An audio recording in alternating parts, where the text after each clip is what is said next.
Bonjour à toutes et à tous, bienvenue dans ce webinaire consacré à la déclaration annuelle.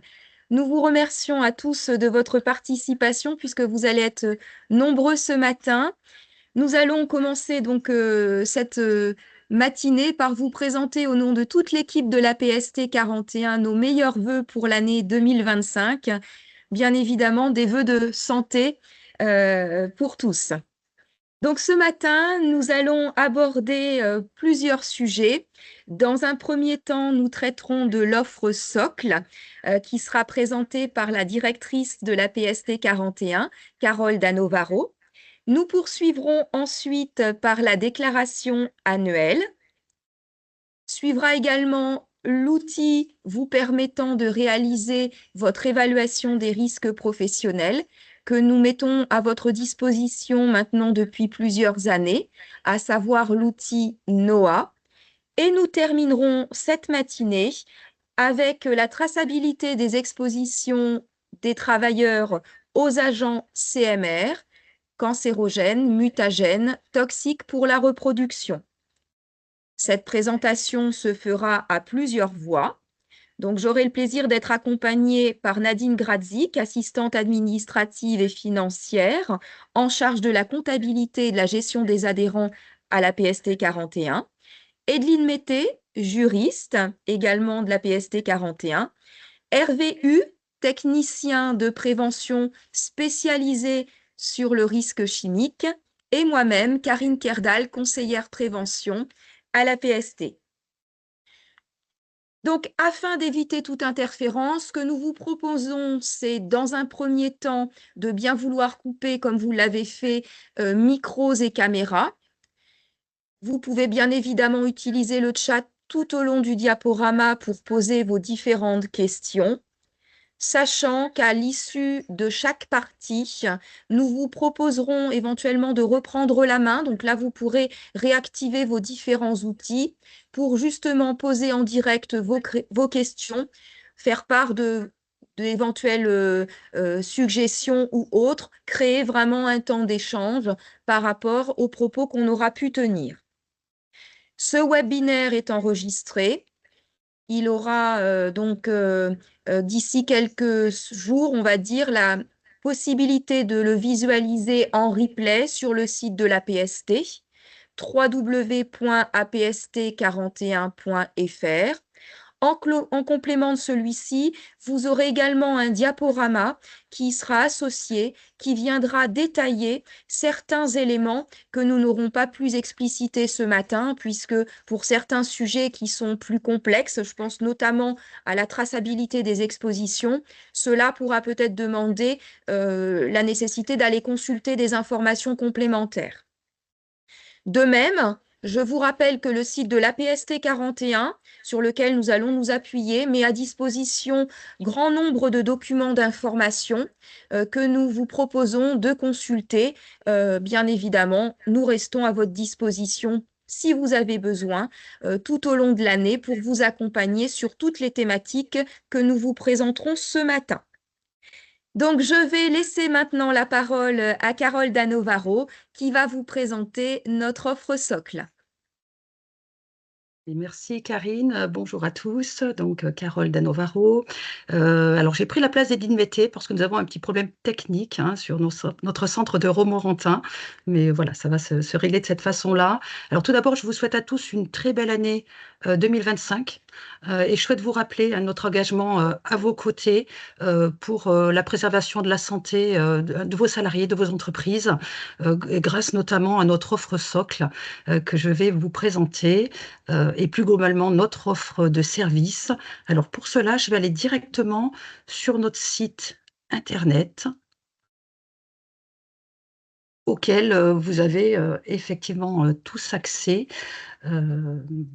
selon votre souhait. Alors,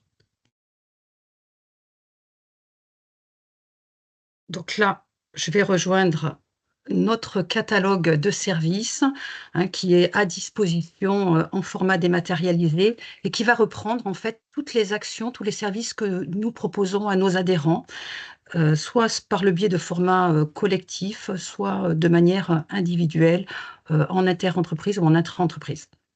Alors tout d'abord, peut-être un petit rappel par rapport à la loi du 2 août 2000, de 2021. Effectivement, cette loi, elle introduit l'offre socle, qui est la contrepartie de la cotisation. Elle concerne tous les adhérents et leurs salariés par le biais d'un contrat d'adhésion, et l'engagement, il est sur la base des obligations réglementaires. Avec, pour nous, hein, du côté du service de santé au travail, un engagement d'effectivité, hein, suivi par une certification qui finalement va conditionner notre agrément. Hein. Donc ça, c'est une nouveauté vraiment dans cette loi, introduite par cette loi. Euh, le financement de cette offre SOC, ce sont vos cotisations mutualisées au per capita. Voilà. Donc cette offre, qu'est-ce qu'elle permet? Elle permet de renforcer la prévention au sein des entreprises, et notamment la prévention primaire. Elle permet également d'assurer à chaque adhérent une offre de services homogène sur le territoire national, et puis également de mieux lutter contre la désinsertion professionnelle, hein, mieux accompagner certains publics plus vulnérables. Voilà. Donc en fait, c'est la garantie, hein, du déploiement d'une offre de santé moderne pour répondre aux enjeux de l'évolution du monde du travail. Et on sait que ces évolutions, elles sont assez nombreuses, assez importantes. Voilà. Donc l'offre socle, elle va se décliner selon trois axes. Je vais aller un peu plus dans le détail juste après vous avoir présenté nos deux autres offres, à savoir l'offre complémentaire. L'offre complémentaire, elle est dédiée également à nos adhérents sous forme d'un contrat, un de service. Hein, c'est un engagement contractuel et ça équivaut, c'est une facturation de prestations. Elle est prévue pour répondre aux besoins qui ne sont pas couverts par l'offre socle, avec un format un petit peu à la carte et qui sera évolutif dans les prochaines années. Et enfin, notre offre spécifique, qui est une offre qui s'appuie sur l'offre socle, mais qui tient compte aussi des spécificités des travailleurs indépendants. Donc ça, c'est aussi un élargissement des publics qui sont suivis par le service de santé au travail, à savoir les travailleurs indépendants peuvent maintenant adhérer au service de santé et disposer d'une offre adaptée. Je vais peut-être faire une parenthèse aussi sur les dirigeants. Pour ce qui est des dirigeants, les dirigeants TNS, ils peuvent adhérer dorénavant à notre offre socle de services en contrepartie de la même cotisation que pour leurs salariés, avec néanmoins des outils dédiés. J'y reviendrai tout à l'heure, notamment la plateforme Amarok. Voilà, donc une offre aussi complète et adaptée. Alors, je ne vais pas vous dérouler toutes les fiches actions, hein, puisque à chaque action, nos équipes ont travaillé une présentation sous format d'une fiche, hein, qui va reprendre le contexte, la cible, les modalités d'intervention. Donc, c'est très détaillé. Ça, je peux vous le montrer. Par exemple, sur la création et la mise à jour de la fiche d'entreprise, vous avez effectivement à la fois la durée, les intervenants, qui est le bénéficiaire, et comment va se passer l'intervention. Voilà. Donc, hein, toutes ces actions sont déclinées. Moi, je vais m'en tenir là au sommaire, hein, pour vous présenter de manière globale cette offre.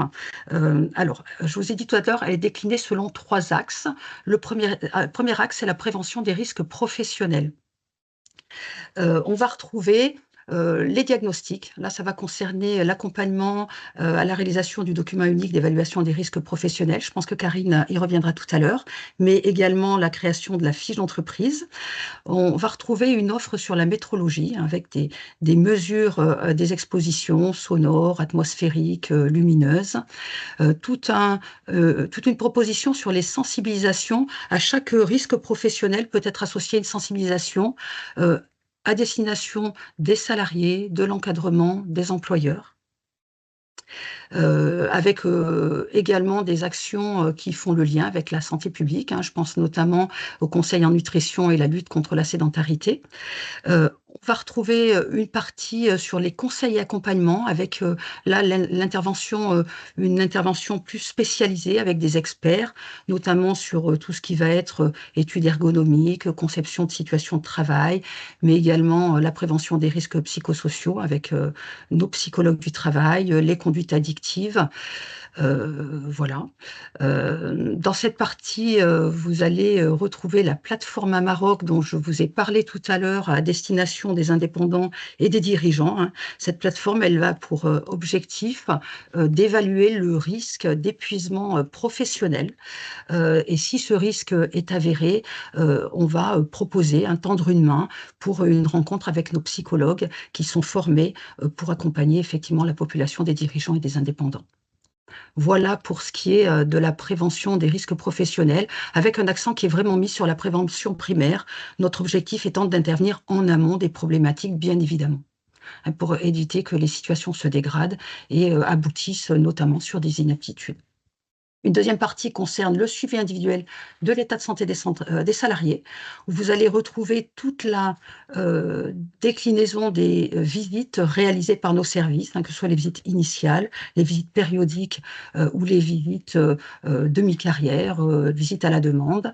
Et un dernier point, dernier axe concerne la prévention de la désinsertion professionnelle, avec notamment la cellule de prévention de la désinsertion professionnelle qui a été mise en place au sein de nos services et que vous pouvez solliciter à tout moment pour éviter qu'une situation se dégrade et qu'elle aboutisse toujours à une rupture de la possibilité de travailler, une rupture du contrat de travail. Voilà.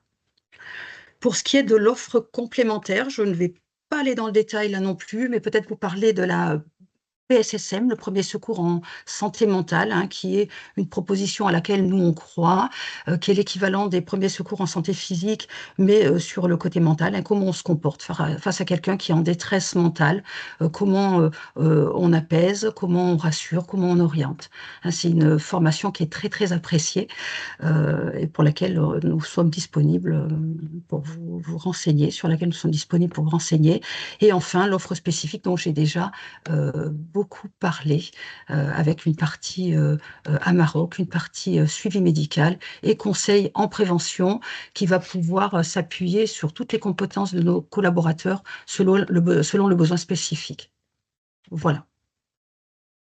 Donc j'en ai Merci. fini pour cette présentation et je laisse la main, merci pour votre attention et je laisse la main à Karine Kerdal. Merci, Carole. Donc, nous allons effectivement poursuivre dorénavant par la déclaration. Donc, ici, je vais laisser la parole à Nadine, qui va donc commencer à vous parler des modalités de connexion. Merci Karine. Je vous propose de vous connecter sur votre espace adhérent, soit avec le lien de connexion que vous avez reçu dans le mail vous invitant à effectuer votre déclaration. Vous pouvez aussi aller directement sur le site apst41.fr, cliquer sur « Je suis employeur », portail adhérent. Vous saisissez votre adresse mail et vous recevez un mail avec un lien de connexion et un mot de passe. C'est la procédure habituelle pour se connecter. Vous cliquez sur « Commencer la déclaration ».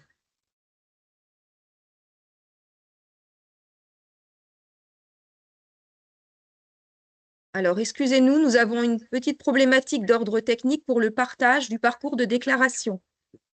Ouais.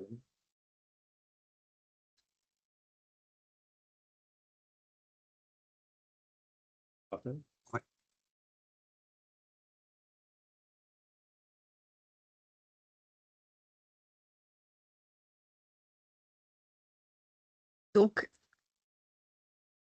on va vous partager le visu pour que vous puissiez vous retrouver. On va se mettre dans la peau d'un adhérent qui va commencer sa déclaration annuelle.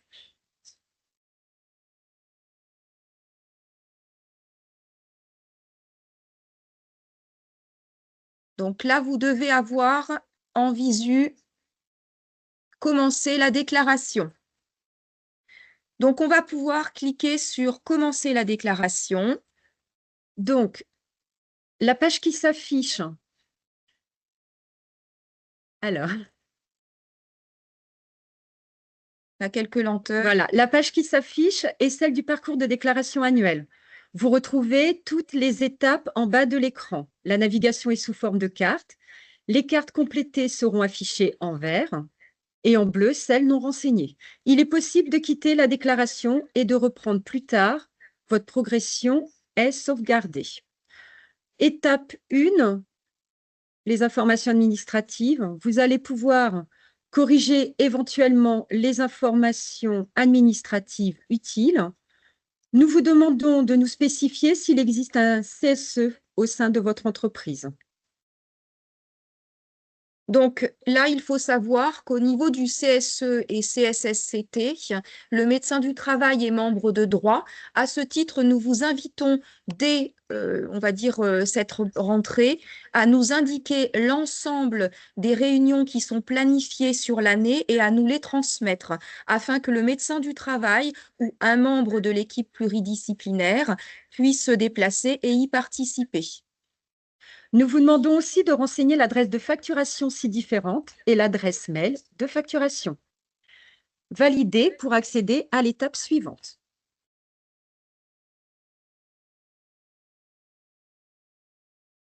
Dans cette étape, vous pouvez mettre à jour, ajouter ou supprimer des utilisateurs et contacts adhérents. Cette année encore, vous allez pouvoir gérer les utilisateurs de l'espace adhérent, leur attribuer un rôle, administrateur, convocation, déclaration, facturation. Cela permettra l'accès uniquement aux fonctionnalités nécessaires à son rôle attribué. Une nouveauté, les contacts. Le contact est une personne qui n'a pas accès à l'espace adhérent. Le type d'interlocuteur est obligatoire. Cette information de contact, ces informations seront utilisées par votre service de santé. Certains d'entre eux seront rendus obligatoires, comme le représentant légal. Précisez l'infirmière d'entreprise si vous êtes concerné. Et pour les entreprises ayant un CSE, les coordonnées des représentants.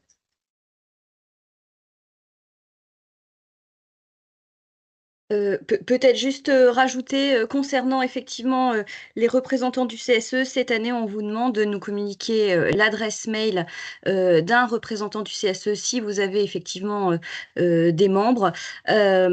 Effectivement, c'est parce que le médecin du travail est le représentant et le conseil, pardon, des employeurs, des salariés et des représentants du personnel. Et à ce titre, le médecin du travail doit pouvoir communiquer des informations de prévention aux représentants du personnel. Merci Evelyne de cette précision. Nous passons maintenant à l'étape 3. Donc l'étape 3, cette étape, elle est cruciale dans la déclaration. Elle permet de calculer automatiquement la cotisation annuelle selon le nombre de salariés présents dans l'effectif. Comme chaque année, soyez vigilants dans la déclaration de vos effectifs. Pensez à créer les nouveaux salariés et archiver vos salariés sortis ou sortants. Ici, vous pouvez bien évidemment le faire via les 3 petits points que vous avez sur le côté droit.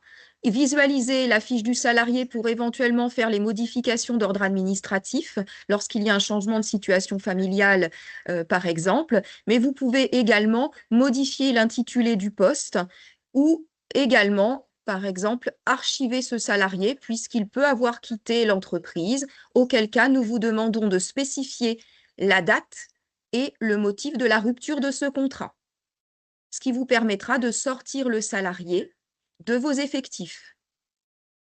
Tout au long de l'année, nous vous rappelons qu'il est important d'actualiser cet état du personnel. Vous devez déclarer tout salarié pour qu'il soit suivi, peu importe le contrat de travail et même ceux en arrêt maladie. Vous pouvez ajouter les dirigeants non salariés, comme l'a évoqué tout à l'heure Carole Danovaro.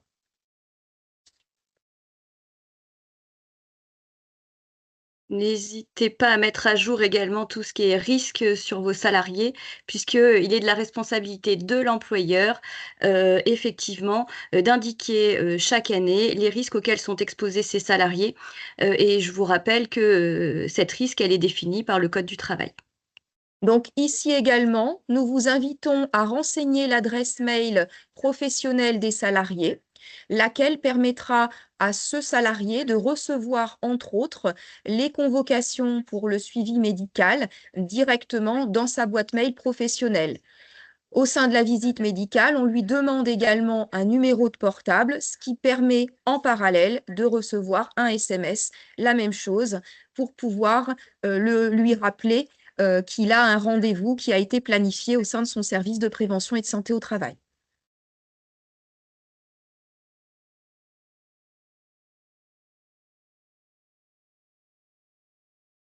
Donc ici, nous arrivons à la fin de cette première étape. Nous pouvons d'ores et déjà prendre, s'il y a eu des questions au niveau du chat, les premiers éléments. Est-ce que, Edeline, des questions ont été posées au niveau du chat? Je n'ai pas de questions pour le moment.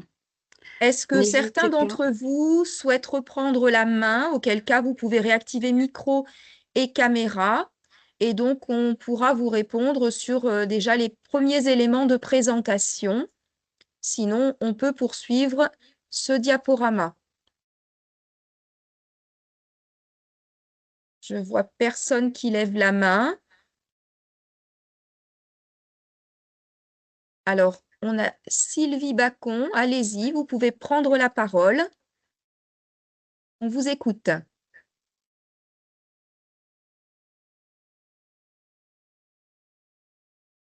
Alors, on ne vous entend pas.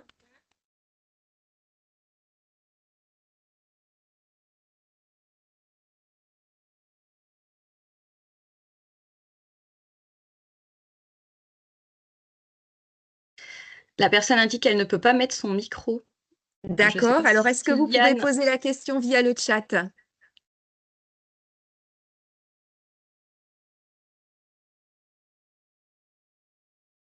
Et après, il y avait une deuxième personne également qui souhaitait poser une question. Effectivement, Mathilde. Ouais. Où peut-on retrouver le code CSP? Donc, je ne sais pas, Nadine, est-ce que tu Non, veux, vas-y, Evelyne. Vas-y. prendre la parole? Alors, normalement, vous attribuez un code CSP lors de l'embauche de votre salarié, lors de la déclaration préalable à l'embauche. Après, pour vous aider également, vous pouvez aller vous rendre sur Google et effectivement taper le poste du salarié, mettre code CSP. Ça va vous donner la liste de tous les codes CSP qui se rapprochent de cet emploi. Il faut trouver le plus proche possible. Voilà. En sachant qu'ils font, normalement, Padoa vous fait des propositions également directement. Quand vous tapez le poste sur Padoa, vous avez une proposition de code CSP qui peuvent correspondre. Après, ce n'est pas forcément toujours le cas, mais voilà, dans la majorité des situations, ça correspond. C'est un genre de menu déroulant, en fait, où vous pouvez cliquer directement sur le CSP et ça s'incrémente automatiquement. Sur la fiche du salarié, je ne vois pas le code entrée à l'embauche. Alors, je ne sais pas après si Johan peut également On peut- communiquer des informations sur le fait qu'effectivement, on doit définir un code CSP normalement lors des déclarations sociales. URSSAF, peut-être, Johan? Oui, je vais prendre la parole, merci. Merci, Edine. En effet, dans le cadre des DSN, de toute déclaration de paye et déclaration sociale, on doit indiquer un code CSP, oui.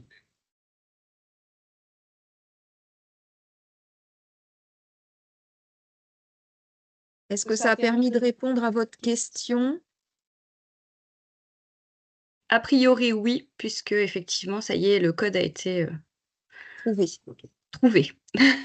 On peut prendre éventuellement la deuxième question pour C'était Mathilde. Donc, elle ne peut pas mettre non plus le micro. La personne a une question sur l'étape effective. On me demande d'ajouter un dirigeant.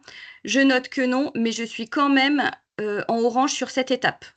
Ce n'est pas gênant, effectivement. Ça vous le signale en orange au cas où vous auriez oublié cette partie, mais ce n'est pas bloquant. Vous pouvez continuer votre déclaration et vous pourrez finaliser et valider. Alors, Madame Bacon, du coup, met qu'effectivement, elle connaissait le code, mais elle voulait le vérifier. Nous, après, on peut pas vous confirmer qu'un tel emploi relève de tel code. C'est vrai que ça, c'est de la responsabilité de l'employeur de définir le code CSP. Après, vous nous communiquez le code que vous avez effectivement sélectionné, choisi, enfin, qui se rapproche le plus de l'emploi de votre salarié.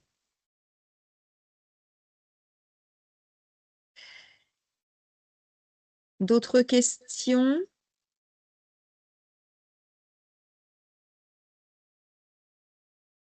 Alors, On peut continuer. on peut continuer dans ce Alors, cas. attendez. J'ai encore une main levée. Est-ce que du coup, Madame Bacon, sinon, ce qu'on peut vous proposer, c'est que on peut vous recontacter après la réunion si vous voulez qu'on puisse échanger de vive voix pour que ça soit plus simple.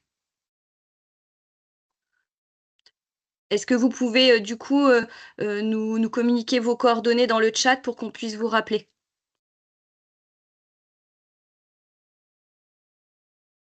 Parfait, je les note et puis on vous rappellera à l'issue du chat. Donc, merci pour ces premières interventions.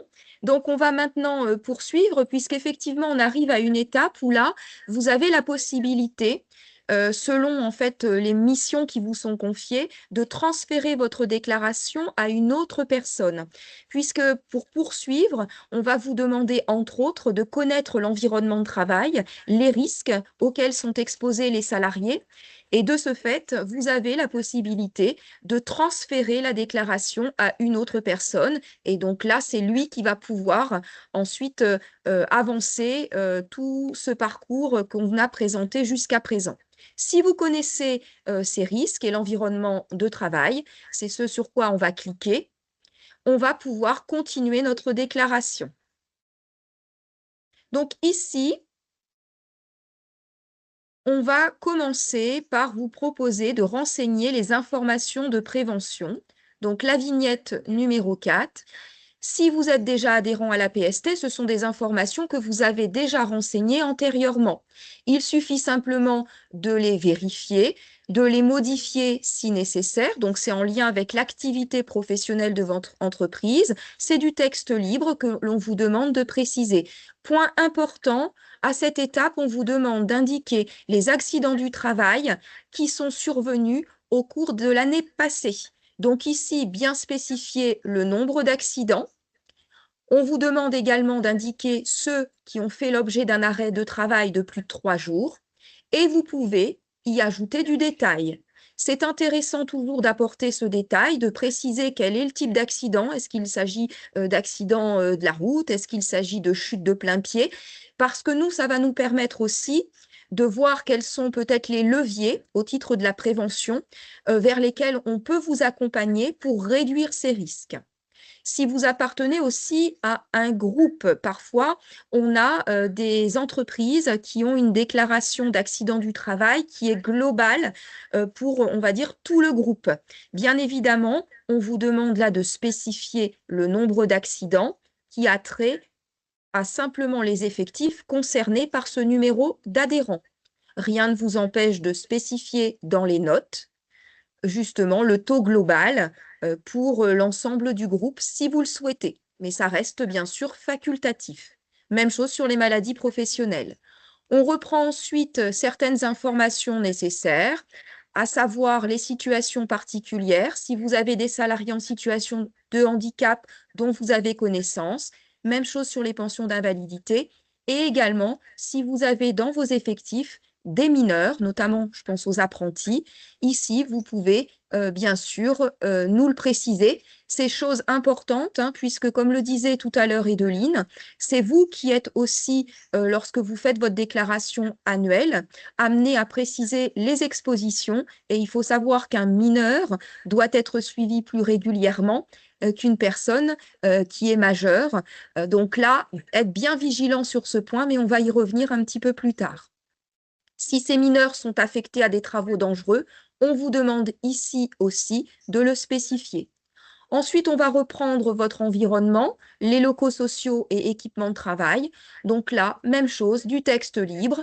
Nous, ça nous permet d'avoir une vision de votre entreprise et ce sont des choses que l'on va aussi reprendre quand on va réaliser la fiche d'entreprise. Alors, pour ceux qui ne savent pas de quoi il s'agit, c'est en fait le pendant de votre document unique qu'on abordera juste après, à savoir que nous avons une obligation en tant que service de santé au travail de venir dans votre entreprise dans l'année qui suit l'adhésion au service de santé et régulièrement pour actualiser la fiche d'entreprise qui doit être donc actualisée depuis la loi santé-travail tous les 4 ans.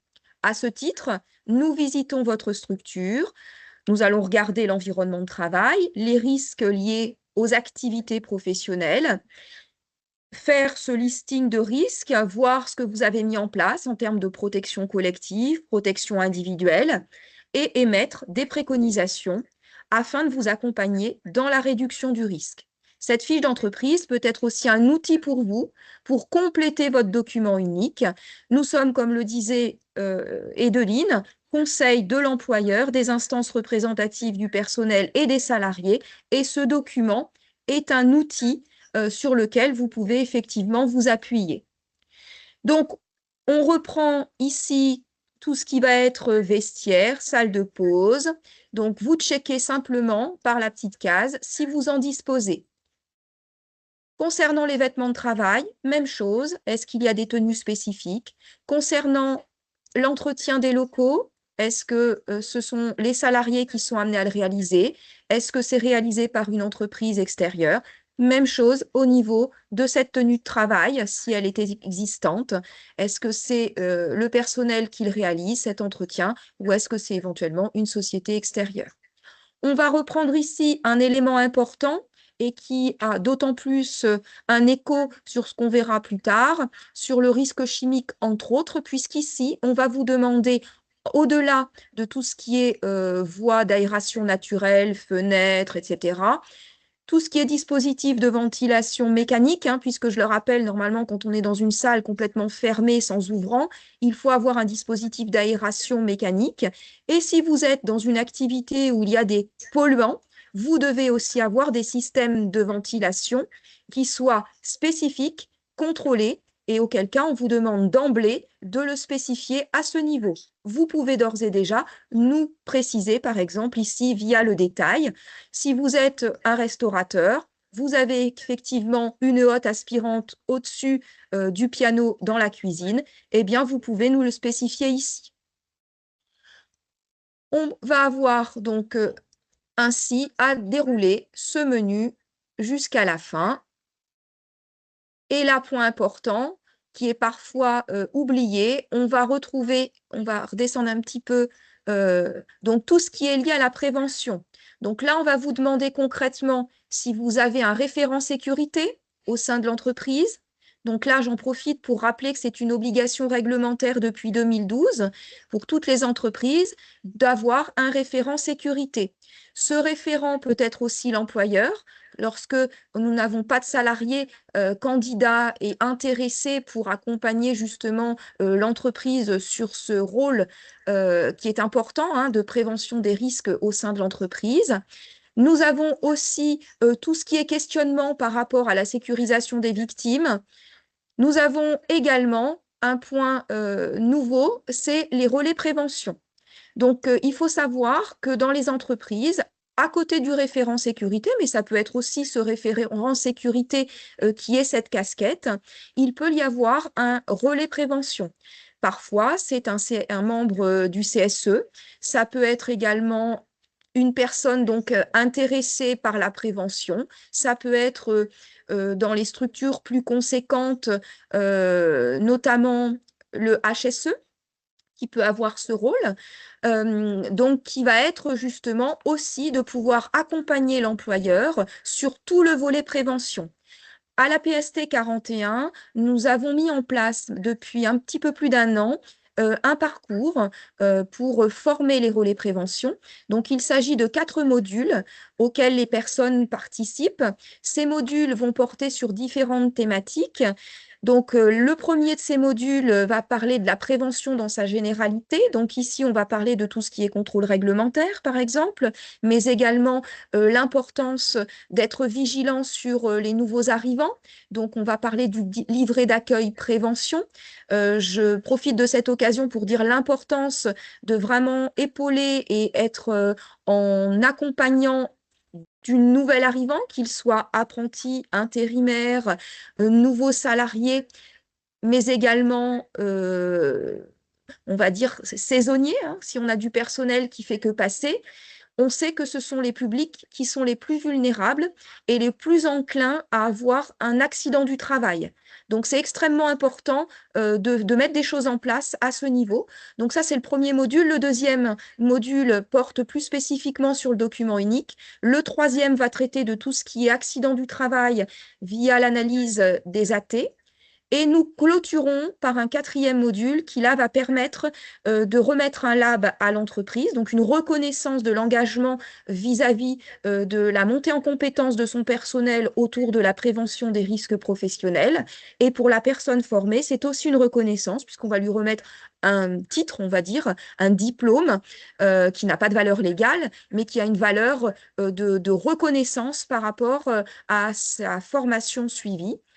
Donc, ça permet aussi que cette personne soit reconnue au sein de l'entreprise et que l'employeur ne soit pas toujours seul quand on est dans une petite entreprise pour mener de front tout ce qu'il y a autour des risques professionnels, puisqu'on sait que c'est quelque chose qui est assez dense.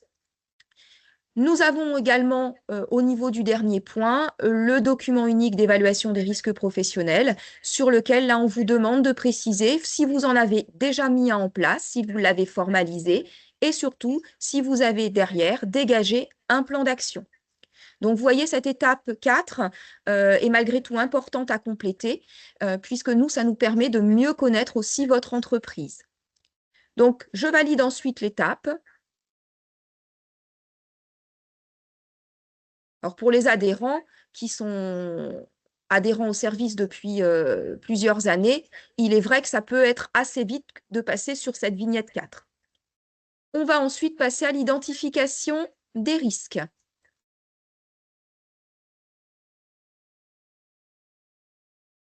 Donc là, ici, pour les salariés que vous avez identifiés dans votre liste du personnel, vous allez devoir identifier tous les risques auxquels ils sont exposés.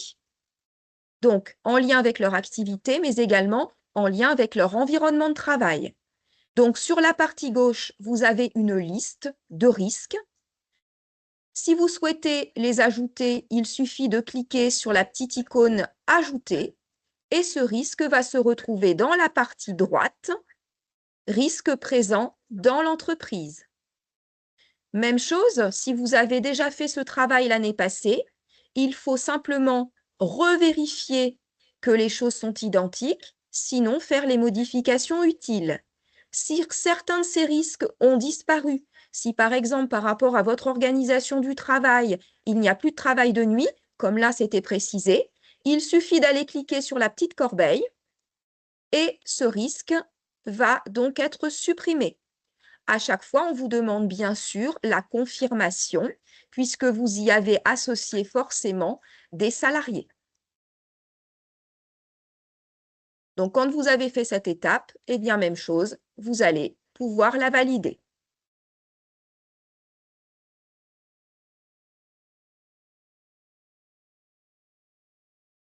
Donc, on le rappelle, cette déclaration des expositions, des risques, c'est bien de la responsabilité de l'entreprise. Nous, on peut vous alerter lorsque l'on réalise le suivi, si effectivement, au vu du poste de travail, la déclaration n'a pas été, on va dire, conforme avec les expositions, vous recevrez une notification vous invitant à corriger, au vu du poste de travail et des expositions, cette déclaration. Donc, on va se retrouver ici avec une proposition d'offre complémentaire, puisque je le rappelle, l'outil NOA, nouvel outil d'accompagnement, est un outil qui est proposé mais non obligatoire pour les adhérents, puisqu'il suppose un coût supplémentaire à hauteur de 100 € pour l'année, qui va vous permettre justement d'utiliser l'outil tout au long de l'année pour faire votre document unique et l'actualiser. Donc ici, vous voyez, vous avez la possibilité de désactiver l'offre NOA ou éventuellement de prendre cette option, de le faire dès la déclaration annuelle ou de le faire plus tard. Alors certains nous disent, oui, c'est extrêmement long déjà cette déclaration. Donc là, ça peut être effectivement un élément important de dire, je le fais plus tard parce que je veux le faire correctement et je ne vais pas me focaliser sur ce document unique dans un premier temps. D'autant que ce document unique, je le rappelle, il n'est pas à faire seul dans son bureau, ça suppose de pouvoir y associer les salariés exposés. Si vous disposez d'instances représentatives du personnel, elles doivent être associées à l'élaboration de ce document unique et bien sûr sur les mises à jour. Donc, il est important à cette étape de bien se poser la question, est-ce que dans mon entreprise, j'ai un document unique? Est-ce que j'ai un document qui correspond aux attentes, qui va jusqu'au bout, puisque réglementairement, depuis 2002, toutes les entreprises, quelle que soit leur taille, doivent disposer d'un document unique qui comprend l'identification des risques des salariés, les mesures de prévention en place, une évaluation de ce risque, donc ça veut dire une cotation du risque, et ensuite un plan d'action qui va viser à réduire le risque d'accident du travail et de maladies professionnelles. Donc, si vous n'en avez pas, vous pouvez éventuellement souscrire à cette offre NOAA. D'autres outils existent également, hein, donc que vous pouvez retrouver notamment à l'extérieur. Rien n'est obligatoire en termes de format, hein. Vous pouvez aussi faire sur du Word, sur du Excel. Vous avez des outils de l'INRS qui sont proposés, qui peuvent également vous aider. Donc, n'hésitez pas, on peut aussi vous accompagner dans cette démarche. Je profite de cette occasion pour dire que depuis la loi santé-travail, toutes les entreprises sont tenues de déposer un document unique à leur service de santé au travail ainsi que leur mise à jour. Donc, si vous déclinez l'offre NOAA, vous devez, c'est la contrepartie, déposer votre document unique. Initialement, il était prévu qu'un portail national soit créé, une plateforme sur laquelle les entreprises allaient déposer justement ce document unique et ses mises à jour. Cette plateforme nationale n'a pas vu le jour. De fait, ce sont les services de santé au travail qui sont chargés de la collecte de ces derniers. Dorénavant également, je vous rappelle que vous avez l'obligation de conserver votre document unique et ses mises à jour durant 40 ans et que les personnes ayant quitté l'entreprise, donc les anciens salariés, partis à la retraite ou ayant quitté l'entreprise, y ont maintenant accès pour la période dans laquelle ils ont travaillé dans votre entreprise. Si vous voulez aller plus loin sur les évolutions du DUERP, vous pouvez retrouver également sur le site de l'APST un flyer qui reprend l'intégralité des évolutions du DUERP. Donc ici, on décide de prendre l'offre NOAA. Et donc rapidement, on va pouvoir passer chacune des étapes. Première étape, c'est le découpage de votre entreprise. Elle peut être justement facilitée, cette démarche, par un certain nombre de questions que vous peut-être vous posez et qui ont déjà été répondues via l'outil. Vous avez donc sur le côté droit, on va dire un petit tuto, et notamment un tutoriel via une vidéo qui va vous expliquer le principe du découpage. C'est la première étape de votre document unique. Comment je peux découper mon entreprise? Je peux décider de le faire par unité de travail ou regrouper certaines unités qui seraient exposées au même risque. Donc ici sur la gauche, vous allez pouvoir décider de modifier éventuellement, si vous aviez déjà pris NOAA l'année dernière, l'unité qui avait été identifiée. Donc, avec le petit crayon, vous pouvez modifier son intitulé. Vous pouvez aussi décider de la supprimer parce que peut-être qu'elle n'existe plus, ou éventuellement en ajouter une en cliquant sur la petite croix « Créer une unité de travail ». Et là, vous avez la possibilité d'en créer une supplémentaire que vous allez pouvoir, via un texte libre, nommer. Je vais ensuite cliquer sur « Suivant » lorsque j'ai fait ce découpage. Je vais ainsi pouvoir associer mes salariés, d'où l'importance de bien actualiser votre état du personnel en amont, puisque là, vous allez avoir, quand vous cliquez sur « Associer les salariés », la possibilité de visualiser toute la liste de votre personnel et ainsi de checker devant le nom des personnes concernées leur association à l'unité de travail considérée. Et vous faites donc sauvegarder. Même chose, hein, si vous avez des modifications à faire, vous avez toujours la possibilité de le faire avec la corbeille et le crayon. Je poursuis. Nous avons donc associé les salariés. Maintenant, on va associer les risques. Donc, c'est l'étape que nous avions vue précédemment. Toute la liste des risques que nous avons identifiés, eh bien là, on va la retrouver à droite. Ça me permet quand même à cette étape, si j'ai oublié certains risques, de les ajouter. Donc là, on repasse sur la version côté gauche et je vais associer le risque. Si par rapport à l'année passée, quand vous aviez fait votre document unique, des changements sont intervenus, que le personnel est dorénavant devenu sédentaire, eh bien, je peux supprimer le déplacement en véhicule, par exemple, que j'avais identifié l'année passée. Et je termine cette étape. Si vous n'avez pas le temps, que vous avez commencé l'étape et que vous vous dites « ça prend trop de temps, j'ai plus le temps de m'en occuper », eh bien, vous pouvez simplement valider et aller aux étapes suivantes. Ce n'est pas bloquant et les informations qui sont saisies ne seront pas perdues. Je valide l'étape. Donc là, vous avez bien sûr toujours en termes d'accompagnement un tuto qui va vous dire que, attention, j'avais un risque qui n'a pas été encore associé à une unité, à savoir le risque électrique. À cette hypothèse, je peux dire que j'associe parce que je veux le faire maintenant, ou éventuellement je termine et je le ferai plus tard. Donc ici, c'est ce qu'on va faire. Je valide l'étape.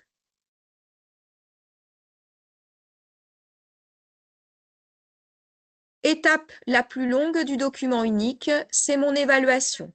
Puisque nous avons identifié chacun des risques, je vais cliquer sur « Commencer » pour prendre un par un chacun des risques que j'ai identifiés. Je peux cliquer ici, pour exemple, sur la manutention et ça va m'ouvrir une fiche.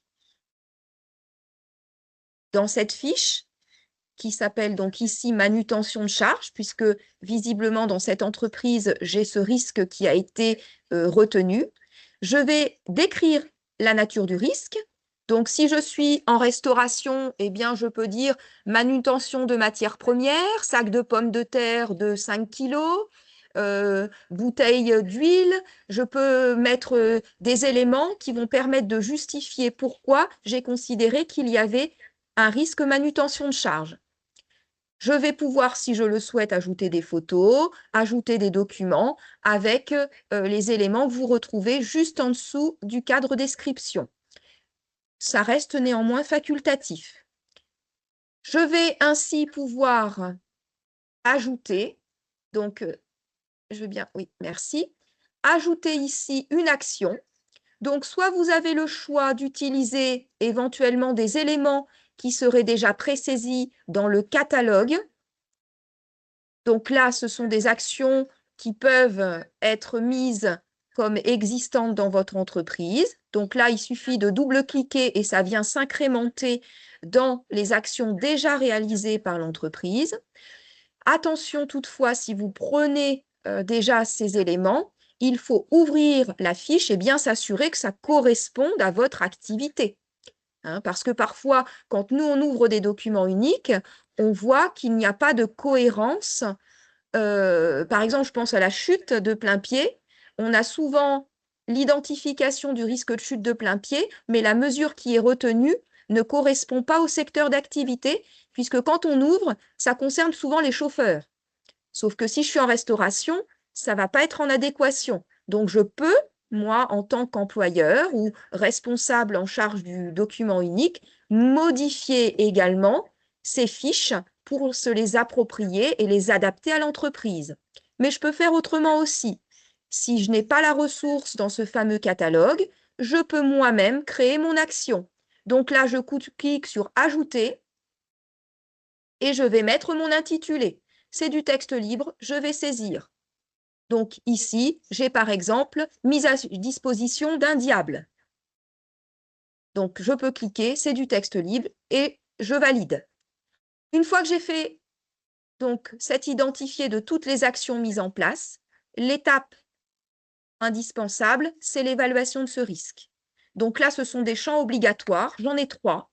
On va regarder la fréquence d'exposition, la gravité du dommage, et je vais enfin terminer par le niveau de maîtrise de ce risque. À chaque fois, l'outil vous suggère il y a les petites vignettes. Donc, une cotation faible, moyenne, grave ou très grave. Vous vous positionnez sur la petite vignette avec la souris. Je clique et je vais pouvoir visualiser pour avoir une meilleure compréhension de ce que veut dire bonne. Ici, on voit ce sont des actions essentielles qui existent, mais d'autres peuvent être mises en place. Si je vais sur très grave, s'il te plaît, Johan, au-dessus, voilà. Parce que souvent, on a des difficultés à côté en tant qu'employeur. Là, on nous dit que ce sont des blessures mortelles. Si je suis sur faible, là, ce sera tout ce qu'on appelle, nous, de la bobologie. Donc, systématiquement, pour chaque risque, vous devez coter une gravité. Donc là, on choisit, par exemple, moyenne. On vous dit que ça va créer des symptômes qui vont demander des soins. Et on va dire que notre niveau des maîtrises est à améliorer. On va pouvoir ainsi planifier des actions. Donc, pour chaque risque, je vais essayer de le réduire. Et même chose que ce que l'on a fait tout à l'heure, je vais pouvoir ainsi ajouter, via le petit bouton, une action pour réduire le risque de manutention. Donc là, soit j'accède via le catalogue, soit je crée moi-même, justement, une nouvelle ligne. Je peux décider, par exemple, de faire des achats de matières premières avec un poids de charge maximum de 1 kg. Ça, c'est une mesure. Par contre, je vais y mettre une échéance. Donc, c'est ici avec le petit calendrier. Vous avez la possibilité de mettre l'échéance. Si on clique dessus, on vous propose soit de mettre date à date ou éventuellement d'être plus large, 1 mois jusqu'à 1 an. Donc là, c'est vous qui choisissez. On peut décider d'y mettre un acteur. Ça peut être l'employeur, mais ça peut être aussi un autre membre du personnel.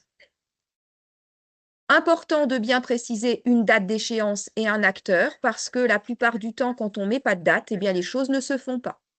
Et je valide. Ce qui va nous permettre ici, vous le voyez, au niveau de ma manutention, en fonction des actions existantes, du risque, eh bien, d'avoir une cotation en fonction de ce risque qui va être coté avec un code couleur. Donc, bien sûr, en tant qu'employeur, j'ai intérêt à faire réduire tous les risques, mais en priorité, les risques qui vont se retrouver identifiés en rouge puis en orange. Si j'ai un risque faible, il apparaîtra en vert. On en a un, par exemple, si tu descends au niveau de l'ascenseur, en risque épidémique. Ou risque incendie, ici, il avait été identifié comme mineur. Ça ne veut pas dire qu'il ne faut rien faire, mais ce n'est pas la priorité. Quand on a déjà fait un document unique les années passées, tout ça, bien évidemment, est déjà géré. Mais ça suppose de vérifier au niveau du plan d'action que les mesures, eh bien, n'étaient mises en œuvre. Donc, je valide l'étape, hein, je ne passe pas sur tous les risques, bien évidemment, mais il faudra faire de même pour chacun des risques. Et on a donc notre plan d'action. Donc là, je clique. Ça va vous permettre d'avoir la synthèse des informations que vous avez déjà saisies au niveau du plan d'action. Et si vous avez donc des choses qui, sur les années antérieures, n'ont pas été, on va dire, activées comme réalisées, eh bien, vous allez ici pouvoir modifier éventuellement la date ou le marquer comme réalisé. Donc ici, comme le risque chimique, par exemple, bon là, on est sur une échéance 2026, donc on ne va pas la noter comme réalisée. Mais si on va descendre, on va bien en trouver un qui a été… alors, on n'a que du 2026. Allez, on va considérer qu'on a été très performant et que la question du travail de nuit, elle a été réalisée. Je le mentionne comme marqué comme réalisé. Et ça viendra incrémenter dans le risque travail de nuit les actions mises en place par l'entreprise. Et je valide ainsi mon étape.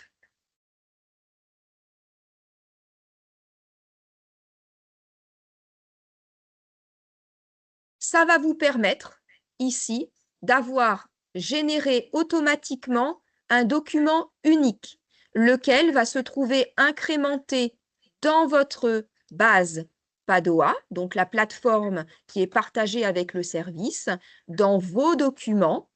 vous allez pouvoir retrouver ce document unique qui a été généré par toutes les étapes de travail que vous avez réalisées. Vous pourrez imprimer ce document unique et le rendre accessible aux salariés de l'entreprise, puisque je vous rappelle que l'ensemble des salariés de l'entreprise doivent savoir quelles sont les modalités pour pouvoir consulter ce document unique. Donc, j'en ai fini sur cette partie relative à NOA et au document unique. Même chose que tout à l'heure, je vous invite à reprendre la main avant de passer à la dernière étape relative aux expositions professionnelles et substances CMR pour pouvoir justement répondre à vos questions Alors, Karine, on a déjà préalables. quelques questions. Donc, un cabinet comptable qui indique que nous ne connaissons pas les risques en entreprise. Nous sommes donc bloqués pour finaliser la déclaration d'effectifs. Peut-on passer outre cette étape et finaliser la déclaration d'effectifs? Alors, l'idéal, ce serait de passer la main à l'employeur, bien évidemment, puisque c'est lui qui connaît l'entreprise. Donc, ce que vous pouvez faire éventuellement, si l'entreprise est d'accord pour prendre l'outil NOA, à ce moment-là, c'est de mentionner, de le faire plus tard, et auquel cas, ça ne bloquera pas le parcours de déclaration.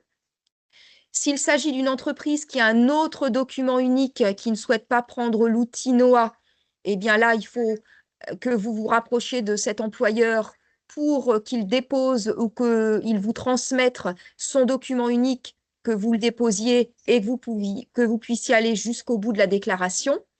Ça, ce sont les deux options possibles. Autre question, si aucun changement n'est intervenu dans l'entreprise, peut-on déposer un DU établi précédemment? Quelle est la durée de validité d'un DURP? Alors, pour les entreprises de moins de 11 salariés, on avait la loi Warsmann qui nous disait qu'il n'y avait pas besoin de mettre à jour de façon formalisée un document unique, mais qu'on devait avoir un niveau de prévention au moins équivalent. La loi santé-travail, elle, justement, elle confirme cela. C'est-à-dire que vous n'avez pas besoin d'avoir un document unique qui soit réactualisé tous les ans, mais attention, dès lors que est survenu, par exemple, dans votre entreprise, un accident, que vous avez eu un changement dans votre entreprise parce que vous avez fait des travaux, que vous avez bien évidemment, puisque vous avez normalement un plan d'action, même si les risques sont toutes bien maîtrisés, il est important de revoir quand même ce document unique assez régulièrement. Donc, même si pour les entreprises de moins de 11 salariés, on dit qu'il n'y a pas l'obligation de refaire le document unique tous les ans, il faut quand même avoir quelque chose qui vous assure que vous ayez mis tout en œuvre pour prévenir les accidents du travail, les maladies professionnelles. Donc, vous pouvez redéposer le même document si vous le souhaitez, mais attention, en tout cas, il faut un plan d'action. Au niveau notamment de l'inspection du travail, par exemple, un document unique qui aujourd'hui n'a pas de plan d'action ne serait pas valide. Merci Karine. Autre question. Alors, du coup, la personne répond: «Alors OK pour NOA et le DU, mais dans tous les cas, l'étape info de prévention et risque sont bloquantes aussi. De fait, un tiers déclarant ne peut plus effectuer la déclaration annuelle des effectifs par délégation». Alors après, sur les informations générales, c'est tout simplement parce qu'on a vu que les renseignements n'étaient jamais mentionnés. Donc ça, c'est une réelle difficulté. On avait la possibilité de passer la main. Nous, ce qu'on souhaite, c'est qu'à un moment donné, l'employeur reste responsable et le document unique n'est pas nouveau. Donc, c'est quelque chose qui aurait dû déjà être fait depuis des années. Donc, je comprends que pour les cabinets comptables, c'est quelque chose qui soit peut-être bloquant et donc contraignant, mais il faut absolument qu'à un moment donné, l'employeur se saisisse de son rôle et de ses obligations en tant qu'employeur, qui est de préserver la santé physique et mentale de son personnel, et donc d'être aussi acteur de cette prévention. Autre question, est-il indispensable de fournir, le DU concernant les agents détachés dans une collectivité? Car nous n'avons pas les DU en question, car ces agents travaillent dans une autre entreprise que la nôtre, mais rémunérés par notre entreprise. C'est quand même particulier comme question. Peut-être que ça va demander des recherches ou un échange peut-être, en direct, avec la personne. Alors, Karine? exactement. Alors, on pourra prendre du temps pour échanger. Même si c'est du personnel qui est mis à disposition, ça n'empêche qu'il reste votre personnel et que vous devez savoir quand même à quoi ils sont exposés. Mais il y a d'autres obligations par ailleurs. Donc, on pourra effectivement, même chose que tout à l'heure, si vous voulez bien noter dans dans le chat vos coordonnées afin qu'on puisse vous rappeler.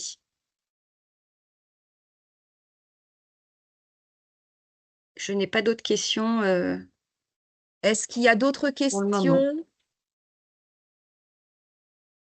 Donc, eh bien, on va à ce moment-là pouvoir poursuivre. Alors, néanmoins, sachez qu'on peut accompagner, là je réponds plutôt au cabinet comptable, j'ai envie de dire, bon, les employeurs bien évidemment, mais pour les cabinets comptables, et je sais qu'il y en a déjà qui le font régulièrement, on peut accompagner bien évidemment l'employeur. Hein.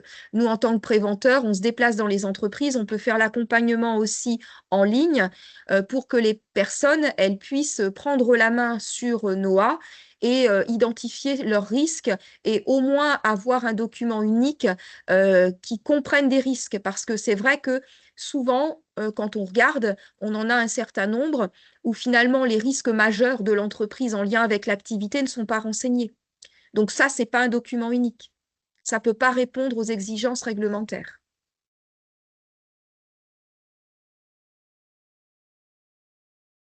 Donc, on peut poursuivre si vous voulez bien. Oui, tu peux. Merci.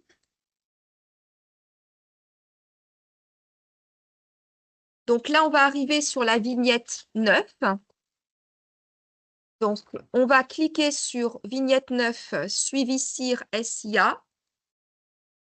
Donc, surveillance individuelle renforcée et surveillance individuelle adaptée. Donc, ici, l'élément important, c'est qu'on va pouvoir retrouver de nouveau l'ensemble de votre personnel et on va pouvoir y ajouter un suivi. Donc, ici, on clique sur « Ajouter un suivi ». Et vous allez pouvoir ainsi rajouter, par exemple, le port de charge, etc. Tout ce qui est risque chimique. Donc là, soit vous le faites par le menu déroulant, soit vous saisissez l'intitulé du risque. On peut fermer et descendre l'ascenseur pour aller sur les produits chimiques. Alors, on va enlever qu'on nous voit bien. Là, on se met à droite. Voilà. Donc là, ici, on va vous demander, entre autres, si le personnel est exposé à certains procédés, produits chimiques, et notamment ajouter un suivi CMR, le dernier en bas. Hop, je clique. Donc ici, on me précise que j'ai 2 salariés qui sont exposés. Donc là, je vais sauvegarder. Donc, je vais aller sur Josette, par exemple. Donc là, Josette, elle est exposée à un risque CMR et aux poussières de bois. Alors, je suis embêtée parce qu'il me manque une étape.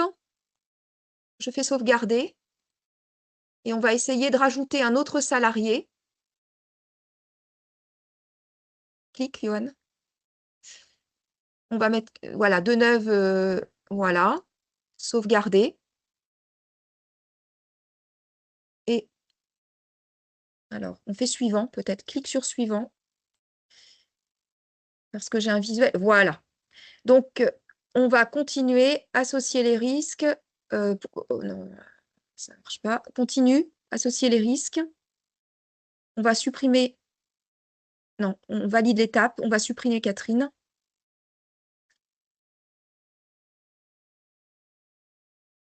Retourne sur la dernière des vignettes.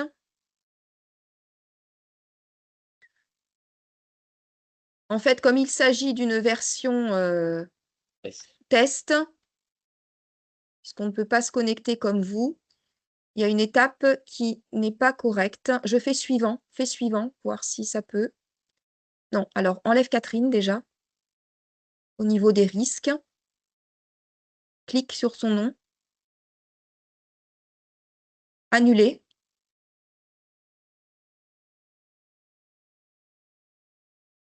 Est-ce qu'on peut faire suivant?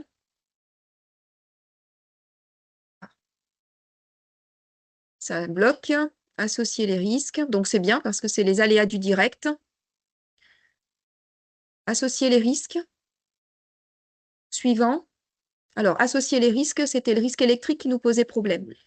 Donc, on va aller dans associer les risques, donc au niveau des unités de travail. Donc, on clique et on va essayer. C'est le risque électrique qui bloquait. Donc, on va ajouter associer. Et je vais faire terminer. On va valider l'étape. Et on va voir si, justement, on va pouvoir visualiser ce... Alors, on reprend.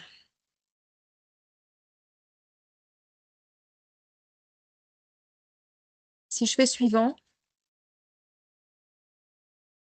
voilà. Donc, effectivement, comme on est en version test, que toutes les étapes n'ont pas été finalisées, ça venait à être bloquant.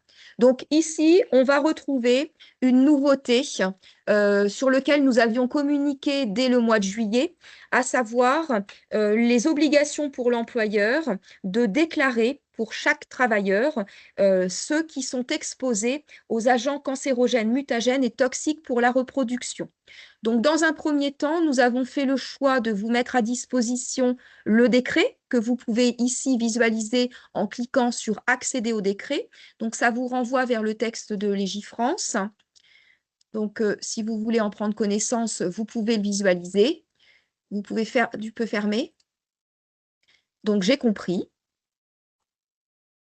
Et donc là, on va vous demander, puisque c'est une obligation, de communiquer au service de santé et de mettre à jour régulièrement les expositions de vos personnels aux agences CMR. Il y a un préalable à cela, c'est-à-dire que dans l'entreprise, ça suppose qu'on ait déjà fait un premier travail. Premier des travaux à réaliser, c'est d'inventorier l'ensemble des produits chimiques que les salariés sont amenés à utiliser ou des produits chimiques qui sont présents dans l'entreprise. Nous avons, dans le cadre de nos sensibilisations, rappelé régulièrement l'obligation pour tous les employeurs de disposer et de mettre à disposition du personnel les fiches de données de sécurité des produits. Ces fiches de données de sécurité des produits, c'est le fournisseur, donc votre vendeur, qui doit vous les transmettre. Elles doivent être en version française, au format européen CLP et les plus récentes possibles. Quand on dit récentes, ça veut dire, dans la mesure du possible, moins de 3 ans. Puisque ces fiches de données de sécurité, elles vont évoluer par rapport à la connaissance de la dangerosité du produit, mais elles peuvent aussi évoluer parce que le produit a pu avoir une modification de sa composition. Donc, le risque qui était peut-être faible à un moment donné, eh bien, peut-être que maintenant, c'est un risque majeur. Peut-être qu'un produit qui était simplement nocif est devenu, par exemple, cancérogène, mutagène, toxique pour la reproduction. Inversement, un produit qui était peut-être dangereux, il y a peut-être une modification au niveau de ce produit et peut-être qu'il a été rétrogradé en classification de risque. D'où l'importance régulièrement de vous assurer d'avoir les fiches de données de sécurité qui soient les plus récentes possibles. Donc, cette étape est primordiale. Donc, si vous n'avez pas déjà ces fiches de données de sécurité, eh bien, vous ne pouvez pas faire la déclaration des expositions au moment de votre déclaration annuelle. Ce n'est pas grave, vous pouvez passer cette étape et le refaire dans un second temps. Ici, on vous donne également, on peut cliquer sur « Comment identifier les substances », puisque si vous avez vos fiches de données de sécurité, eh bien, on va vous épauler via ce petit logigramme pour savoir comment trouver justement si mon produit est classé cancérogène, un A ou un B. Stop, on s'arrête là. Donc là, vous voyez, ici sur le côté gauche, classe et catégorie de danger associés. Donc, on retrouve les mentions H, ici, H350, H340, les H360. Ce sont les mentions qu'on va retrouver dans la fiche de données de sécurité en rubrique 2 et qui vont vous dire que ce produit, justement, peut être cancérogène, mutagène, toxique pour la reproduction. Y est aussi associé un pictogramme. Donc là, c'est le visuel que vous pouvez retrouver sur les produits chimiques. Ce pictogramme, c'est le petit bonhomme que vous avez ici en haut à droite qui vous permet de dire « Attention, alerte, ce produit peut être cancérogène, mutagène, toxique pour la reproduction ». Donc, dans votre fiche de données de sécurité, vous avez ce pictogramme plus les mentions H que j'ai ici identifiées. Ça veut dire qu'il s'agit d'un produit CMR. Donc, si Madame Deneuve, qu'on avait vu tout à l'heure, utilise un produit qui est classé de la sorte, il faut l'associer à cette personne. Donc là, on peut fermer la croix et on va pouvoir ainsi ajouter donc une substance. On va cliquer. Donc ici, pour chacun des salariés concernés, on va avoir deux possibilités, puisque dans une entreprise, on a aussi des procédés de travail qui vont générer un risque CMR. On peut cliquer sur procédés. Ici, on vous a fait une liste des procédés qui vont engendrer une exposition à des produits cancérogènes, mutagènes, toxiques pour la reproduction. Je suis un garage, j'ai des mécaniciens, bien évidemment. J'aurai les travaux exposant aux émissions d'échappement de moteurs diesel. Donc, je vais cliquer et ça va me permettre de l'incrémenter pour ce salarié. Je peux aussi potentiellement avoir d'autres procédés de travail pour ce même salarié qui vont l'exposer. On imagine qu'en plus, mon salarié a également une action de maintenance des locaux au sein de l'entreprise, qui va parfois être amené à scier du bois, poncer. Eh bien, par exemple, on a ici travaux exposant aux poussières de bois inhalables. Et je vais ainsi pouvoir enregistrer. Mais attention, avant, on va descendre l'ascenseur. On va vous demander de préciser 3 choses. La nature de l'exposition, c'est un menu déroulant. Donc, est-ce que ce salarié est exposé parce qu'il va en inhaler? Si je suis sur des fumées d'échappement, ça va être plutôt le cas. Ingestion, ça veut dire en ingérer. Alors souvent, on dit « Ah, ben, on ne va pas manger le produit », sauf que souvent, ce sont des procédures qui sont accidentelles, bien évidemment. Si je suis un salarié qui ne porte pas mes protections individuelles et que je me ronge les ongles et que je suis amené à faire des vidanges, bien évidemment, je vais ingérer les huiles usagées. Donc là, c'est un exemple. Mais quelqu'un qui va fumer, qui ne se lave pas les mains, il va prendre sa cigarette, on aura aussi de l'ingestion, bien sûr, accidentelle. On peut avoir cutanée, donc là, c'est bien sûr en contact, par exemple, avec les mains, hein, si je ne porte pas de gants, et oculaire, au niveau de la projection des yeux, par exemple. Donc là, je check. Même chose en dessous, je vais pouvoir dégager ici un degré d'exposition. C'est du texte libre, c'est-à-dire qu'on va pouvoir préciser si justement, en tant qu'employeur, je mets à disposition et je veille à ce que mon personnel utilise les équipements de protection collective qui sont à disposition. Je prends l'exemple des fumées d'émission d'échappement des moteurs diesel. J'ai peut-être un dispositif de captage des fumées d'échappement dans mon garage. Auquel cas, je vais le préciser. Donc là, je précise les équipements de protection collective en priorité, hein, puisque ce sont les règles de prévention. Prioriser les règles de prévention collective, puis les équipements de protection individuelle en second temps. Donc là, ça peut être également mise à disposition de gants. Je spécifie le type de gants, parce que parfois on a aussi des gants qui ne sont pas adaptés. Et puis je vais également préciser une exposition. Donc là, si je ne précise rien, d'office, on va de toute façon vous proposer un menu qui va aussi vous faciliter la fréquence. Est-ce que c'est quelque chose que je fais en permanence au quotidien, auquel cas je saisirai très souvent ou régulièrement ou de façon permanente? Donc je clique. Je peux préciser un début d'exposition. Là, ici, quand on est sur un début d'exposition, souvent, on va reprendre la date de début de contrat, mais ça peut être aussi quelque chose qui a eu lieu à une période donnée ou qui va avoir lieu à une période donnée parce qu'on a, dans notre process de travail, intégré un nouveau produit, et lequel est peut-être CMR. Alors là, ce n'était pas une bonne chose que de l'introduire, mais si effectivement c'est le cas, on peut se dire, ben voilà, pendant un mois, on a une activité qui va nécessiter l'utilisation de tel produit, ce qui va me permettre de mettre une date de début d'exposition et une fin d'exposition. La fin d'exposition n'est pas toujours utile parce que mon contrat de travail il continue à courir et si ce salarié est amené, dans le cadre de son contrat de travail, à utiliser ce procédé de travail ou ce produit chimique, ben, bien évidemment, je vais le laisser courir.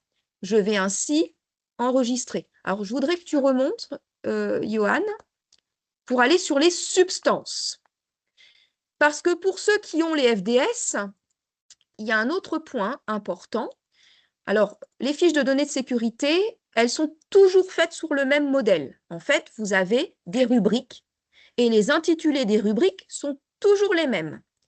Donc, si vous avez les fiches de données de sécurité, vous allez pouvoir ainsi, alors, de préférence, on peut cliquer ici, soit saisir le nom qui va être proposé ou saisir à la main, mais nous, on préfère, parce qu'il peut y avoir des erreurs, que vous alliez dans la rubrique 3 de votre fiche de données de sécurité et aller rechercher en fait le numéro CAS. Alors ça vous paraît peut-être un petit peu compliqué, mais dans le diaporama complémentaire que l'on mettra en ligne, vous aurez justement toutes les étapes pour vous permettre d'accéder jusqu'à cette information. Je vous rappelle également qu'RVU, qui est donc le spécialiste, peut aussi vous épauler par téléphone pour identifier la rubrique dans laquelle vous retrouverez ces informations. Donc, rubrique 3, composition, information sur les composants. Et là, on peut prendre l'exemple, Johan. Je veux bien que tu saisisses un numéro CAS 107 6 06 trait d'union du 6 2. Quand vous saisissez justement le numéro CAS, il n'y aura pas d'erreur possible. Ça va vous permettre tout de suite de trouver le nom du produit exact. Et je clique dessus, ça va me permettre de le valider. Vous pouvez faire ainsi pour plusieurs substances, bien évidemment, si dans votre fiche de données de sécurité, plusieurs sont classées CMR. Et là, comme pour les procédés de travail, on vous demande de renseigner les informations par rapport aux EPI, aux EPC, type d'exposition et évidemment la durée de cette exposition avec une date de début, une date de fin si besoin. Et j'enregistre. Ainsi, vous aurez permis de faire justement cette traçabilité qui est réglementaire aujourd'hui. Et je vais ainsi valider mon étape.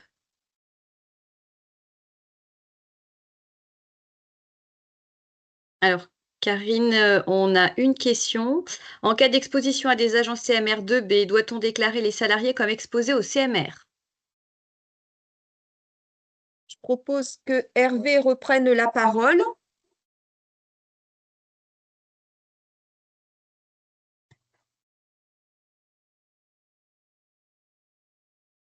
Oui, bonjour.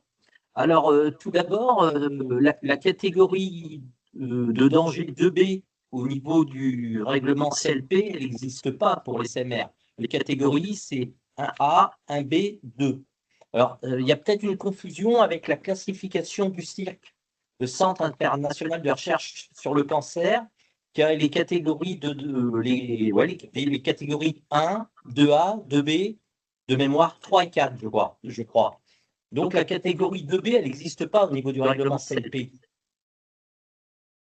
C'était peut-être une question piège, je ne sais pas. Ou est-ce que vous pouvez préciser peut-être le nom du produit ou l'agent auquel vous pensiez? Styrène. Oui, c'est 2. Sirène, ouais. Effectivement, c'est catégorie 2. Donc, il ne rentre pas dans les agences CMR à tracer. Je suis désolée, Hervé, on entend mal, alors je ne sais pas si... Ah. Est-ce que c'est parce qu'il y a des micros qui est ouvert? Je ne sais pas, mais en tout cas, voilà, on entend un écho. Doit-on également lister des produits type produits vaisselle, produits lavant-main, gel hydroalcoolique, produits d'entretien divers? La réponse est non s'ils ne sont pas classés 1A ou 1B. Voilà. S'ils ne font pas l'objet d'une classification CMR 1A, 1B, ils ne rentrent pas dans les... On ne retrouvera forcément pas de substances qui ont entraîné cette classification. Parce que ce qu'il faut comprendre, c'est un produit se retrouve classé s'il contient des substances qui se retrouvent elles-mêmes classées au niveau du règlement CLP. Donc, Hervé, est-ce que ça veut dire qu'il faut aller consulter les FDS? Parce Et ça, parce que... on le retrouve au niveau des FDS, ça, bien sûr. Ouais. Ce que tout à l'heure, Karine a évoqué. Alors après, il faut faire le distinguo entre l'évaluation du risque chimique global, qui est valable pour tous les produits présents dans l'entreprise, et là, la déclaration des travailleurs aux agents CMR. C'est-à-dire que quand vous faites votre document unique, bien évidemment, le risque chimique est présent et vous devez l'évaluer. Donc, pour les autres produits qui ne sont pas non plus CMR, ce travail doit être fait. Par exemple, un agent, une femme de ménage qui va utiliser des produits détergents, ils ne sont pas CMR, mais ça veut dire qu'il faut en parallèle quand même lui mettre tous les équipements de protection individuelle et collective à disposition et prendre les mesures appropriées pour éviter son exposition à un accident du travail. Donc, ça veut dire mettre en place des protocoles, rappeler d'éviter de faire des mélanges, d'éviter de faire du reconditionnement, tout ce qu'on va retrouver globalement pour les produits chimiques. Et pour revenir sur le styrène indiqué au niveau du chat, là, je vois styrène H372, mais le styrène, alors je crois que c'est un reprotoxique et il doit être H361. Voilà, c'est un reprotoxique catégorie 2, H361. Je pense. Hein. Donc, il ne rentre pas dans les agences CMR à tracer. Entendu, merci beaucoup pour toutes ces précisions. Non, mais il est bien sûr, H300. Vous pouvez nous appeler à la PST 41 pour en discuter plus en détail. Voilà. La personne répond que non, il est bien H372. Oui, en plus. Au niveau du son, on a un Larsen qui est désagréable quand tu parles, Hervé. Je ne sais pas s'il y a un souci, mais voilà. OK. Donc, s'il n'y a plus de questions, je vous propose de poursuivre la déclaration. Karine, juste pour la personne qui souhaite avoir le téléphone d'Hervé pour échanger, en fait, à l'issue effectivement de la présentation, on va vous mettre à disposition un PowerPoint avec les éléments qu'on a abordés et il y aura les coordonnées de Monsieur U, du coup, qui est préventeur et qui va pouvoir, vous pourrez reprendre contact directement avec lui. Il y aura son adresse mail et puis ses coordonnées téléphoniques. Alors là, nous arrivons à la fin de la déclaration. Une fois toutes les étapes de la déclaration complétées et validées, vous retrouvez le récapitulatif des informations déclarées.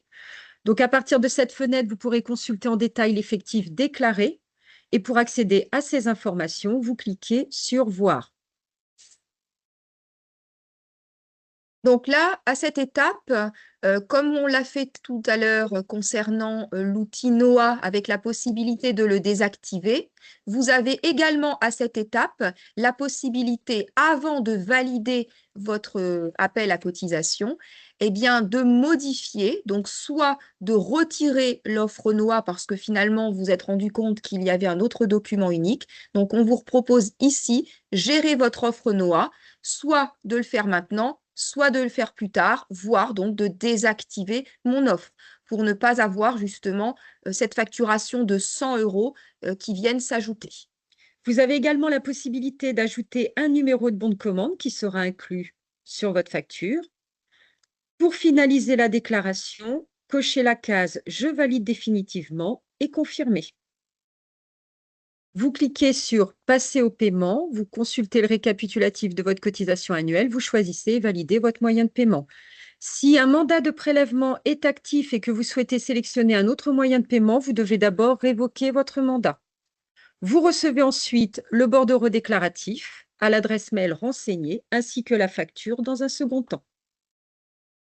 Donc, ce que je vous propose maintenant, c'est la possibilité de vous repositionner sur votre espace adhérent page principale pour rebalayer justement les informations sur lesquelles vous avez accès. Donc, on sort de l'appel à cotisation et on se connecte comme adhérent sur votre page adhérent.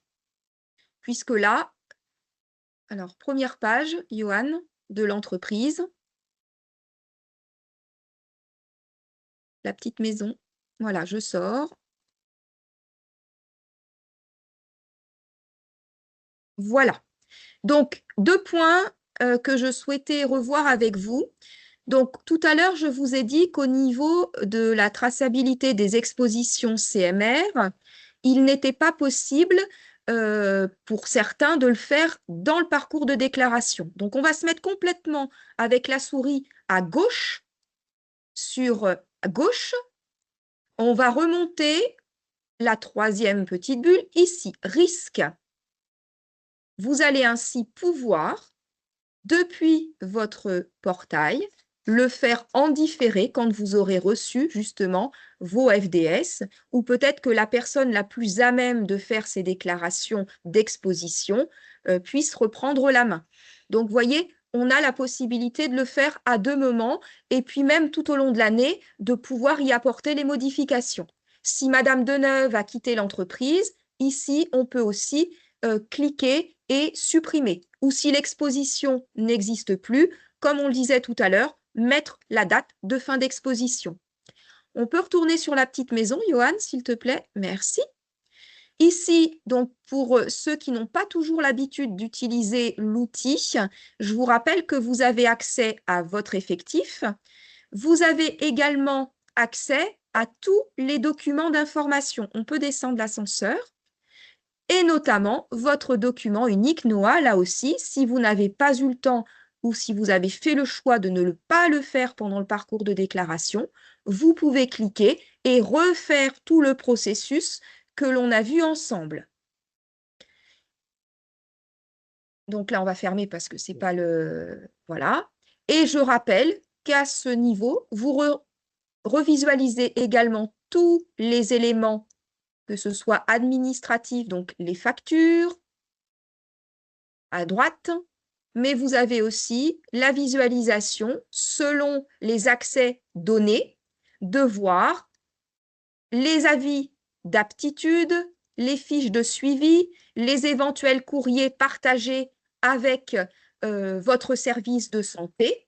Et donc, la fiche d'entreprise communiquée par le service de santé va permettre également, dans mes documents, ici, d'être identifié. Donc, pour faciliter votre démarche, vous avez une liste qui est tracée par catégorie.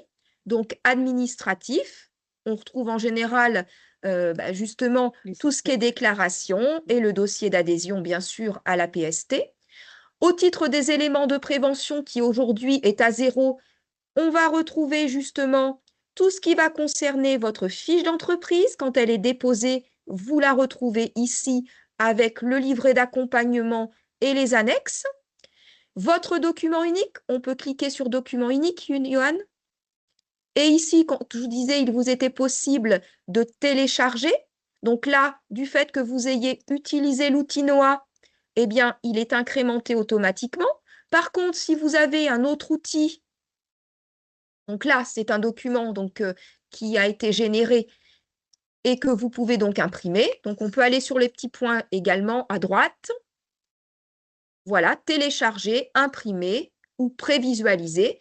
Si vous avez un autre outil que Noah, on peut décider d'ajouter depuis cet espace le nouvel outil ou votre mise à jour via un autre format de document unique qui va donc se retrouver directement partagé avec votre service de prévention et de santé au travail.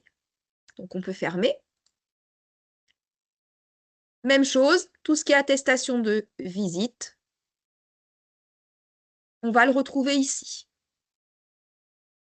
Donc, n'hésitez pas effectivement à bien regarder ce qui vous est proposé, puisque parfois, on constate que finalement, les informations ne sont pas toujours, on va dire, bien visualisées par les adhérents. Et c'est simplement parfois parce que, justement, les accès ont été définis à un moment donné, mais n'ont pas été réactualisés. C'est pour ça que cette année, il nous a semblé important de vous en reparler en début de déclaration pour porter votre attention à la nécessité d'être justement au plus juste avec la réalité de votre entreprise. Donc, nous en avons fini sur cette présentation. On est pile dans les temps puisqu'il est 11h30. Je vous propose maintenant de clôturer si vous avez quelques questions complémentaires et nous déposerons donc sur le site de l'APST, comme je l'ai précisé précédemment, toutes les informations utiles pour vraiment que cette démarche soit la plus facile possible. Alors, une question. Bonjour, dans la déclaration, point numéro 2, utilisateur et contact, le non-renseignement des représentants CSE, représentants prévention ou représentants légal sont bloquants. Oui, effectivement, c'est bloquant. Ça fait partie des éléments qui ont Obligatoire. été rendus obligatoires, voilà, pour que le médecin du travail puisse contacter le représentant légal quand il a besoin. Et également, comme je l'ai dit en début de réunion, également les représentants du CSE pour tout ce qui est lié à la prévention et pouvoir communiquer avec les représentants du CSE. C'est très important. Moi, je rebondis parce que quand le médecin du travail a un salarié en visite et que potentiellement on va être avec d'éventuelles restrictions au poste, il est toujours intéressant de pouvoir échanger avec l'employeur. Quand on risque effectivement aussi d'avoir un avis d'inaptitude et que le médecin du travail a l'obligation d'échanger bien sûr avec l'employeur et qu'on n'a pas les coordonnées, c'est aussi bloquant puisque là, on n'a pas de contact. Donc, c'est pour ça qu'on a souhaité le rendre obligatoire. Est-ce qu'il y a d'autres questions, Edeline? Pas pour le moment. Après, comme je l'indiquais tout à l'heure, les coordonnées des personnes présentes à cette réunion seront communiquées sur le diaporama et vous avez toute latitude pour reprendre contact avec nous ultérieurement via mail ou téléphone. Alors après, l'accompagnement dans le parcours de déclaration, on peut le faire aussi par téléphone, hein. Au quotidien, ça nous arrive que des entreprises nous appellent et qu'on puisse le faire directement en ligne avec eux. L'objectif, c'est pas de vous bloquer. Donc, n'hésitez pas à nous solliciter. On est en début d'année, il y a quand même un certain nombre d'appels à déclaration qui ont été réalisés, donc ce sera peut-être pas dans la journée, mais en tout cas, sachez qu'on prend en compte votre besoin et qu'on y répond au plus rapidement possible dans la mesure de nos possibilités, en tout cas, soit par téléphone, soit carrément en se déplaçant au sein de votre structure. Donc, s'il n'y a plus de questions, on vous remercie vraiment de votre participation. Nous espérons avoir pu vous apporter quelques éclaircissements. Et puis, nous vous invitons à consulter tout ce qui va être proposé au cours de l'année à venir, puisque nous construisons toutes les sensibilisations et actions collectives d'information. Donc, n'hésitez pas régulièrement à vous reporter Ouais. sur notre site. Il y a une dernière question. Dernière effectivement. question. Est-ce que tous les membres du CSE doivent être notés? Non, les coordonnées d'une seule personne suffisent. Voilà. Donc, merci à tous. Et puis, bah, bonne journée à vous.